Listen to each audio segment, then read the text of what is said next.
We've been on about a 3-year journey, improving our performance, delivering on commitments to shareholders. Since mid-2022, when I became CEO, we've delivered 67% total shareholder return, and we've lowered our refining costs by more than $1 a barrel. We've got higher rates of crude oil going through our refineries, and we're making more valuable products with that crude oil. But we've got more work to do. We're the first ones to admit that we've got more work to do. We are leaning hard into our integration between our midstream, our refining business, and even into Chevron Phillips chemicals business. And we believe that's our competitive edge, that when we leverage the refining assets with our midstream assets and the petrochemical assets, over the long term, we deliver a higher return on capital employed than a portfolio of companies that would look like us. And that's the ultimate measure of value creation. So how do you do that with those three assets? How do you become offensive versus defensive? We become offensive by taking full advantage of the assets we have, getting the most throughput,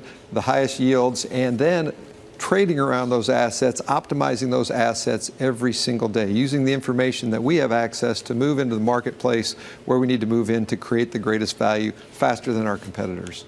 One of the criticisms that we've heard from Elliott, and I'm sure you've heard it as well, not just from them but from others, is also about the talent within your walls and whether that's enough to actually get you to some of those long-term targets. We're always looking at our talent, assessing our talent, upgrading our talent. We haven't been shy about reaching on the outside to bring in talent to supplement.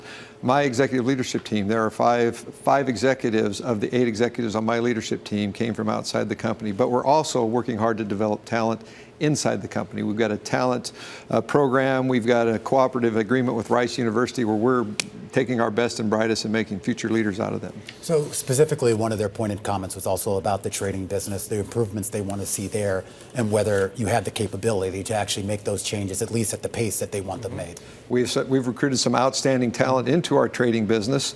We've been fending off other large integrated oil companies that are jealously looking at the talent that we have in our trading business. So I think we're on the right track with respect to our trading business. They're doing an incredible job creating a lot of value around our assets. The other part, of course, has been the midstream business, unlocking value, spinning that off or selling it, et cetera.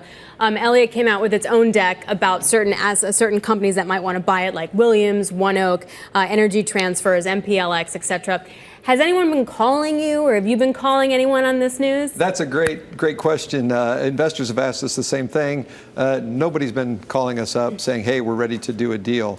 I think that there's a lot of challenges around the math that's being used to describe what we could create and the value we could capture from selling or spinning off our midstream business. It is so deeply integrated with what we do, particularly around our Sweeney asset, where we've got a 260,000 barrel a day refinery integrated with Chevron Phillips chemical assets. We've got midstream fractionators, all these pipelines coming together that are deeply integrated, and we can optimize around that and beat the competition every day. To rip that apart and to sell it off would be value destructive, and those that have sat down and looked at the math agree with us. Okay, so no talks.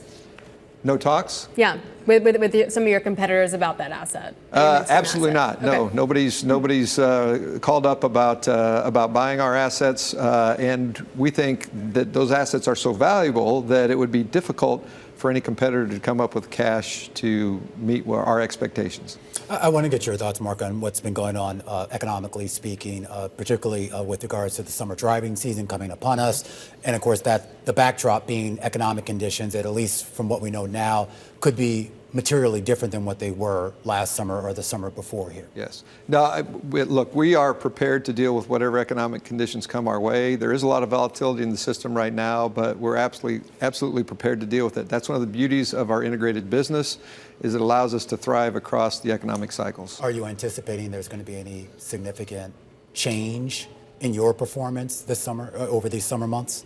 Well, I think we continually try to upgrade and improve our performance. We don't control margins, but we do our best to capture whatever margins are out there and deliver the best value we can for our shareholders. The margins have been really good.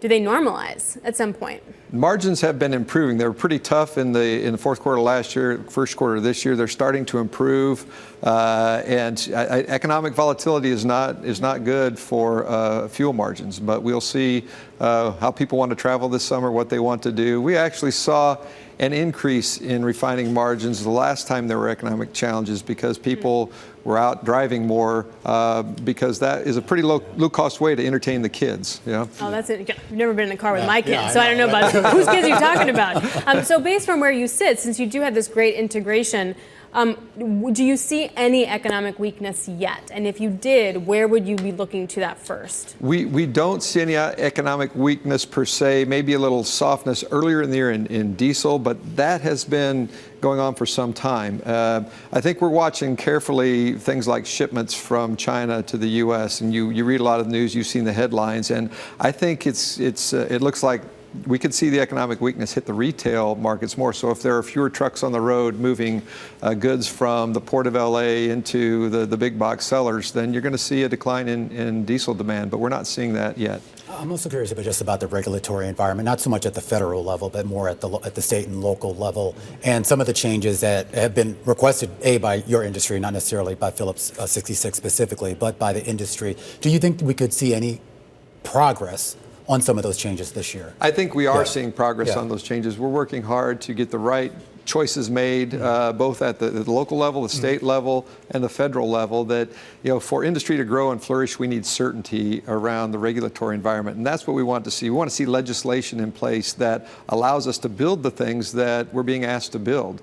We don't want to put things in the ground, put pipes in the ground, and then get taken to court that shuts those things down. We need certainty to make the investments that everyone wants us to make. So 14 days permitting process. Do you believe, Doug Burgum, that that's going to happen from the Interior Secretary? I think that they can make that happen with the people that we have in place, but what we need to see is long-term structural changes that ensure that we can do these things over the next 20 or 30 years. So it's great to get things done, and we love what they're doing, but we need those things enshrined in legislation.